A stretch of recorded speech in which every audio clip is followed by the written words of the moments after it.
Assalamualaikum warahmatullahi wabarakatuh. Salam sejahtera untuk kita semua. Perkenalkan kami dari kelompok 4 kelas 03 SHKP 006 semester 3 Universitas Pamulang. Sebelumnya saya ucapkan terima kasih kepada Bapak Juli Ismanto SKM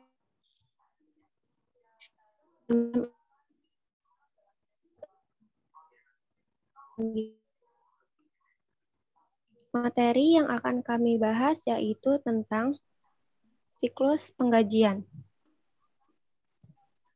Sebelumnya saya akan memperkenalkan anggota dari kelompok 4. Yang pertama ada Ahmad Sutani Akbar, kedua Hanania, ketiga Tiara Amalia Azahra.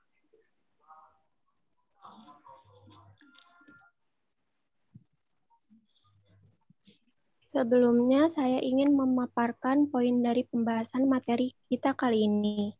Yang pertama ada pengertian siklus penggajian, kedua aktivitas siklus penggajian, ketiga langkah-langkah perusahaan membayar gaji karyawan, 4 sistem pengelolaan penggajian, kelima pengertian flowchart penggajian, dan yang terakhir flowchart siklus penggajian.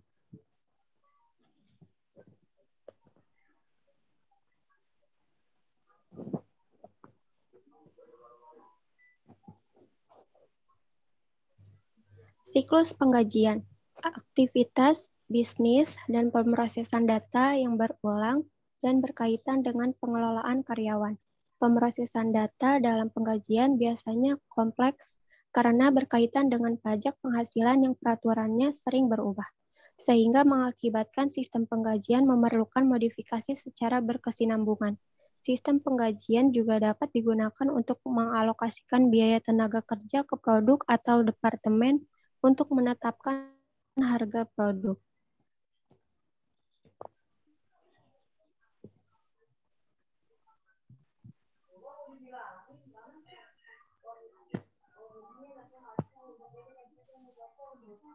Aktivitas siklus penggajian.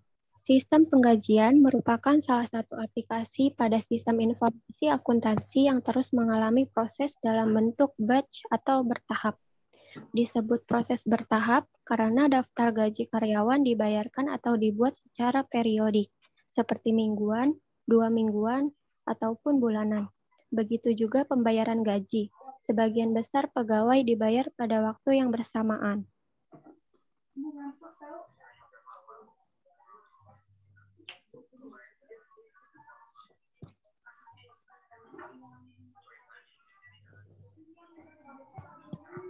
Beberapa langkah yang diterapkan setiap perusahaan yang membayarkan gaji pada karyawannya melalui sistem penggajian seperti pertama, melakukan update file induk penggajian, kedua, perubahan dari tarif dan pajak, ketiga, keabsahan waktu dan data kehadiran. Materi selanjutnya akan disampaikan oleh rekan saya kepada Ahmad Sutani Akbar, dipersilakan. Ya, sebelumnya terima kasih untuk Hania. Sistem pengolahan penggajian bertujuan untuk menerapkan sistem pengendalian yang benar, sehingga dapat tercapai beberapa ketentuan berikut. A. Mengotorisasi transaksi penggajian secara tepat dan benar. B. Transaksi penggajian yang dicatat menunjukkan validitas yang tinggi. C. Hanya transaksi penggajian yang valid dan sudah diotorisasi yang masuk ke dalam catatan. D.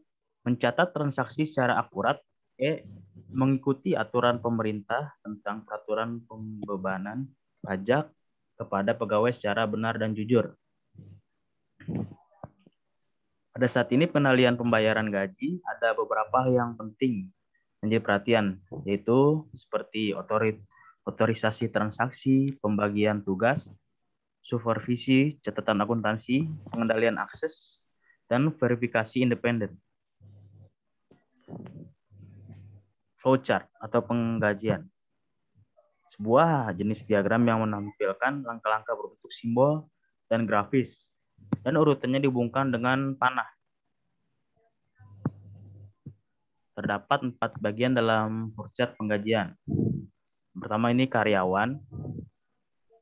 Kedua, PSDM atau pengembangan sumber daya manusia. 3, keuangan. 4, manajer. Dan berikut adalah diagram arus data siklus penggajian. Dalamnya itu terdiri seperti validasi jam kerja dan jam hadir, pembuatan daftar gaji, pembayaran gaji, dan bank. Dan selanjutnya akan dilanjutkan oleh rekan saya Tiara. Untuk Tiara dipersilakan. Terima kasih Ahmad Sutani. Materi selanjutnya yaitu akun dan transaksi dalam siklus penggajian dan personalia. Siklus penggajian dan personalia melibatkan perolehan jasa karyawan yang konsisten dengan tujuan perusahaan dan akuntansi yang tepat untuk jasa tersebut. Transaksi ini mempengaruhi beberapa rekening berikut. A. Biaya gaji dan upah. B. Berbagai bentuk tunjangan kesehatan, tunjangan hari tua, dan sebagainya. C. Biaya tenaga kerja langsung. D. Utang gaji dan upah. E. Pajak penghasilan karyawan.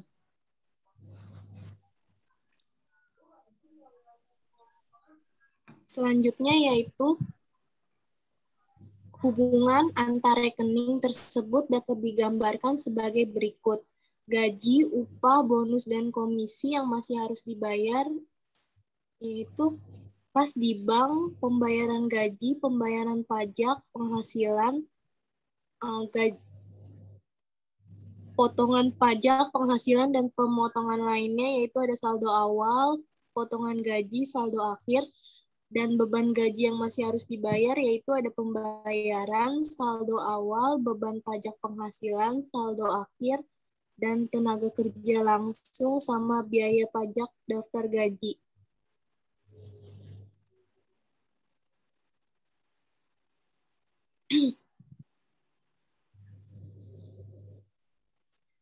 Kelompok transaksi, akun, fungsi bisnis, serta dokumen dan catatan terkait untuk siklus penggajian dan pegawaian. Kelompok transaksi yaitu ada akun, gaji tunai, semua akun beban gaji, semua akun pemotongan gaji, semua akun yang masih harus dibayar. Fungsi bisnisnya yaitu kepegawaian dan penempatan pegawai, pencatatan waktu dan penyiapan pembayaran gaji, persiapan surat pemberitahuan pajak, penghasilan, dan pembayaran pajak. Dokumen dan catatan yaitu catatan kepegawaian, formulir otoritas pemotongan, formulir tarif, kartu absen, tiket kartu kerja, berkas transaksi gaji, jurnal atau daftar gaji, berkas induk gaji, cek gaji, rekonsiliasi akun bank gaji, formulir W2, dan surat pemberitahuan pajak.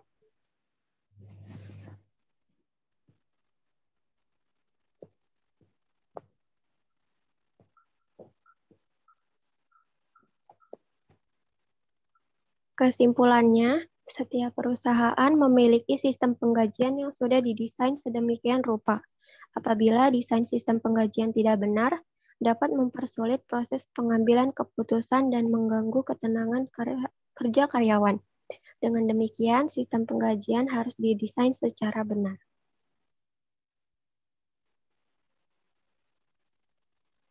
Demikian tadi presentasi dari kelompok kami. Mohon maaf atas kekurangan dan terima kasih.